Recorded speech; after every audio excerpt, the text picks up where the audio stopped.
Welcome to This Explainer. Today, we're doing a bit of myth busting. We're going to take a really scientific, data-driven approach to see if one of Wall Street's absolute oldest, most revered trading strategies can actually survive the brutal, algorithmic markets of the 2020s. We are officially putting the legendary Donchian channel breakout strategy to the test. Okay, let's dive right in by looking at Richard Donchian's famous golden rule. This is a piece of market folklore so incredibly powerful that it still dictates how billions, literally billions of dollars are traded today. Limit losses and ride profits. Sounds pretty simple, right? Well, it was published way back in 1934, and it forms the absolute bedrock of trend following and quantitative risk management. Section 1. Wall Street's Classic Wisdom. Before we stress test this legend, we really need to establish its pedigree. Take a look at this amazing piece of history right here, Donchian's 20 Trading Guides. First published in 1934, this is the document that essentially cemented him as the pioneer of trend-following technical analysis. Think about it. He was laying out rules like avoiding public sentiment, watching volume, and using stop orders to protect capital, long before computers were running the markets. And this framework is so universally respected that academics all around the world are still studying it today. Just to give you an idea, a 2016 master's thesis at the University of Cape Town rigorously tested this exact trend-following power on international markets, specifically the South African Futures Exchange. They integrated short and long-term systems modeled right after these classic channel theories.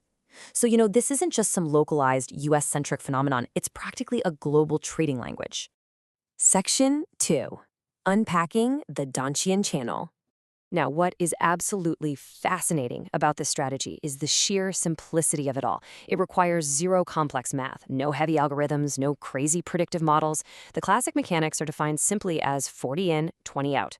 A Donchian channel is literally just two lines, the highest high and the lowest low of the last N days. That's the whole shebang. To execute it, you just buy the momentum when the price hits a 40-day high. You're basically betting that a trend, once started, is going to persist. And then you exit on weakness, selling when it hits a 20-day low. No profit targets, no wild predictions, just price. Which brings us to Section 3, testing rules with data. Because look, we aren't here just to recite Wall Street campfire stories, right? We're here to drop the hammer of cold, hard, modern data to see what actually survives. How does a strategy from 1934 hold up today? To put it to a really rigorous test, we're leveraging this massive StatOasis backtest study that analyzed over 33 years of the S&P 500 ETF. We are talking about nearly 8,400 daily market bars, sweeping through over 1,000 different strategy variants. Entries, exits, long, short, filters, everything was thrown into the testing engine without any of that sneaky look-ahead bias. So, Section 4. What actually still works? Let's kick things off with the good news, starting with the strategies that successfully survived this data gauntlet. Because yes, the core skeleton of this strategy actually does still make money. Now, sure, buy and hold beats the breakout strategy on raw returns by a pretty wide margin, but the Donchian strategy's true superpower, that's survival. It essentially cuts your maximum drawdown in half. You're looking at a 26.3% drop compared to buy and hold's absolutely terrifying 56.5% crash. And it pulls this off because it literally sleeps in cash nearly half the time. It safely keeps you out of the market during those major extended crashes. And get this, you can actually improve that survival rate even more. The data shows that by just adding a super simple volatility filter, specifically the 20-day average true range, you can drastically smooth out the ride. If you only take breakouts when volatility is actually expanding, you get to keep almost all of the net profit, but you slash your max drawdown down to just 14.6%. It practically doubles your return to drawdown ratio. Total game changer. But here's where it gets really juicy. Section 5, myths busted by data. So, while the skeleton of the strategy works, the specific, legendary rules we all blindly accept, yeah, they are about to become casualties of our investigation. The mythology just doesn't hold up to the math. In a completely shocking head-to-head test, the celebrated 20-day low exit rule was absolutely crushed by a plain, dumb 20-bar time exit. Seriously, look at these numbers. Holding every breakout for exactly 20 bars, literally just looking at a wall calendar instead of a fancy channel, netted more profit, dropped the max drawdown to 18.2%, and doubled the return-to-risk ratio. The famous 20-day low is just way too tight. It ends up shaking you right out of trends that you were actually right about. And what if you try to flip this strategy to short stock breakdowns? Okay, brace yourself, look at this number. Negative 181.1% drawdown. That was the result of the 10-day breakdown variant. You face a catastrophic loss. Actually, scratch that. Your account didn't just underperform. It literally died before the test even finished. Every single unfiltered short breakdown entry they tested lost money. The data is crystal clear here. On an equity index with a structural upward drift, selling weakness is a losing fight against the house. There's also this myth that wider lookbacks give you stronger signals.